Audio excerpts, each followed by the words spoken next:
Hello, my name is scebloom, and for the next few minutes I'm going to be speaking on the topic of the competitive firm's short and long run supply curve. Economists classify markets into four basic categories: perfect competition, monopoly, monopolistic competition, and oligopoly. It's the first of these structures that we'll be talking about, perfect competition. It's not a very realistic model. Few firms actually meet all the qualifications to be called perfectly competitive.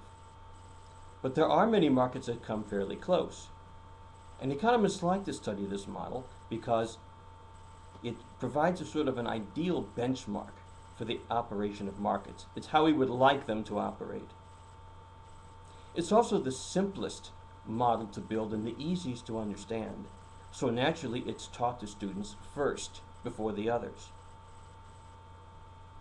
One of the assumptions behind perfect competition is that the firm is selling a homogeneous product, like tomatoes or wheat. Customers don't prefer the output of one firm over another, and there's no branding. Another assumption is that there are many suppliers in the market.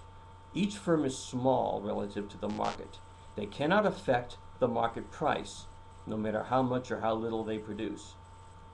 The price to them is a given. We say that they are price takers instead of price makers.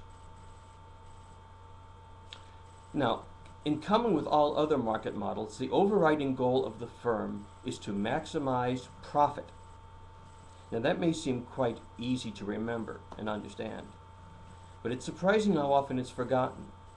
Firms are not out there to maximize their production, or their sales, or even their revenue. The firm must look at its revenue and its costs. It wants to maximize the difference between them, which is the firm's profit. Now, what we assume about cost is that it is increasing. Each additional unit of production costs a little bit more than the previous one to produce. We say there's an increasing marginal cost. Now, the profit maximizing rule for this firm is to set the price equal to the marginal cost. It wants to produce until the marginal cost rises to meet the price. Suppose a firm can sell its output for $5 each. A unit that has a marginal cost of $3 is certainly worth producing. It adds $2 to the firm's profit. Maybe the next unit costs $3.10 to produce. It adds $1.90 to profit. Production from there will keep on going up and up until the last unit costs just about $5 to produce. Therefore, it adds nothing more to profit. Again, price equaling marginal cost. When we draw this situation on a very simple diagram, with price on the vertical axis and quantity supplied on the horizontal, we have an upward sloping supply curve. It shows that as the price of the good rises, so does the quantity supplied the firm wishes to produce. In fact, this short-run supply curve is the same as the firm's short-run marginal cost curve. They're identical, at least at a price above some certain minimum, below which the firm won't produce anything at all. It'll shut down even in the short run. Now, short run versus long run. In economics in general, a short run is a time horizon during which certain variables are fixed. They're capable of changing, but for one reason or another, they're stuck temporarily at a given value. In the model of perfect competition, some of these stuck variables include the firm's capital stock. It can't expand its capital in the short run. Its technology, the recipe it uses to produce. And there are certain fixed costs that a firm faces in the short run.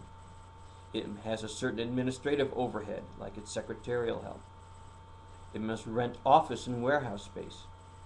And there are other costs which the firm must pay in the short run, no matter how much or how little it produces. Even if it shuts down, it must pay these costs.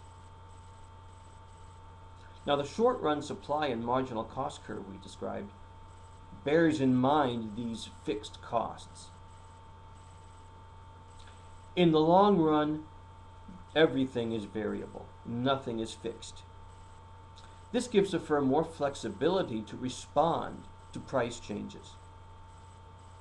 So on the diagram with the short-run supply curve, the long-run supply curve will be there, but it'll be much flatter than the long-run curve, than the short-run curve, pardon me. And as economists say, the long-run curve is more elastic.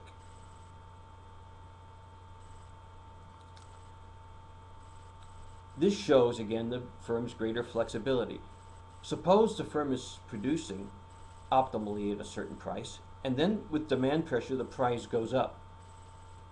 The firm will increase its production in the short run, along the short run supply curve, and will increase it even more in the long run, because then it can adopt its capital stock or even change its technology and produce more. The opposite situation, suppose demand drops and the price falls for what the firm is producing. The firm will reduce its production along the short run curve. It may even produce at a loss, a negative profit, so long as that loss is less than its fixed costs in the short run. But if that price persists in the long run, the firm will shut down and produce nothing. Well, that's the basic story of the firm's short and long run supply curves. The next lecture would be on the full industry supply and curves in the short and long run, given firms entering and exiting the market in response to profit. But that's another lecture. Thank you for listening.